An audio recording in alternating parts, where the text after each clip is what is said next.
Hi, I'm Jack from MDX Works, and today we're going to be talking about what you can do with your degree. The question that may come up quite often is, well, where do I start with learning what can I do with my degree? And that in itself can be quite daunting. You know, you've picked a subject for 3 years. It can sometimes feel like, where do I head next? But there are so many things that you can do to learn about what you can do with your degree. There's really great starting point tools like Prospects, which is a higher education career-related learning website whereby you can go onto the website, pop in your subject, and it will tell you, what can I do with my degree?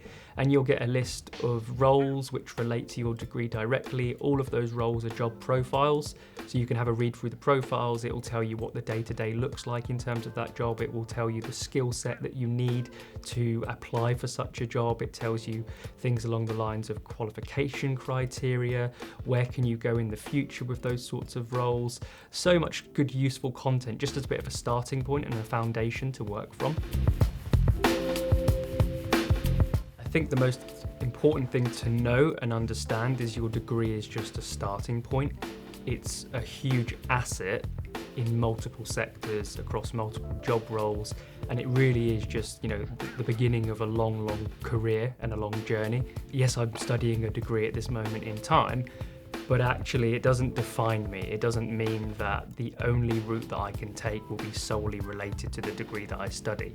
If that's what your ambition is to find a role which is solely related to your degree of study, then fantastic. But that's not to say that in the future you will be staying in that job role anyway. There's so many opportunities out there nowadays. By the age of about 24, over 90% of graduates end up doing something slightly different to what they did at the beginning of their career. So that in itself should tell you that your degree can take you anywhere you'd like it to. And that can be your first graduate job, that can be an internship, a placement, some voluntary work.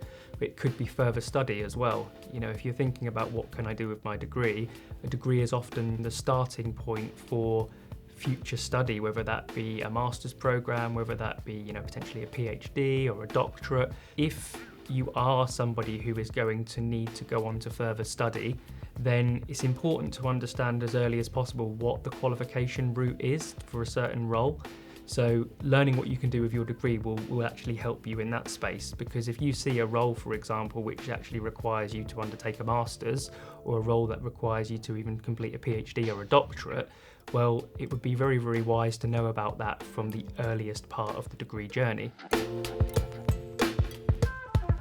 If you are someone who's a little bit more kind of closed off in relation to, I'm studying this degree and that's the job I want, really try and think about, well, what are those experiences that I do need to acquire, or what are the story pieces that I need to articulate, which will help me to ensure that that role becomes, the right one for me. If you are someone who's very much keen to secure a particular position, one of my pieces of advice would be, start speaking to people who are doing that job already. Try and get some advice from those who are already in, your dream role. Try and undertake experiences that, may be similar to what they've gone through, because clearly, there's maybe a formula there. Being open is the most important thing. Employers nowadays are less interested in what specific degree title do you have. They're more interested in you as an individual. And I think you as an individual is made up of your own unique story and your own unique experiences and your own unique knowledge and your own unique skill set or competencies that you can bring to the table. The secret recipe to success when it comes to securing graduate employment is combining your skills, your knowledge and your experience, and being able to articulate that in a way that resonates with an employer. Does it relate to them as an organisation and their values and what they offer in terms of services? Have you done your research about what they offer? And as long as you can articulate why you're suitable, as long as you can evidence that you possess the relevant skills, the relevant knowledge, the relevant experience, then you can convince an employer to really take you on for a number of different roles. I know for a fact one of the top recruiters of graduates, one of the big four accounting firms, they often say, we don't really want to take finance students solely, because actually we're looking to diversify our intake. We want diversity of thought, and if you just employ everyone from the same discipline, then you're not getting diversity of thought. You're not getting new experiences and new ways of working and new knowledge pieces that students from different backgrounds can bring. So I know for a fact as a result they will be looking at natural sciences like biomedical science and those sorts of areas. That in itself is grand, because if you're somebody who is open to opportunity and open to change in relation to your career, whether that be when you first finish your degree or in the future 5-10 years time, you will have a real successful career, because you're able to cut across and utilize your transferable skills in a range of different roles and settings.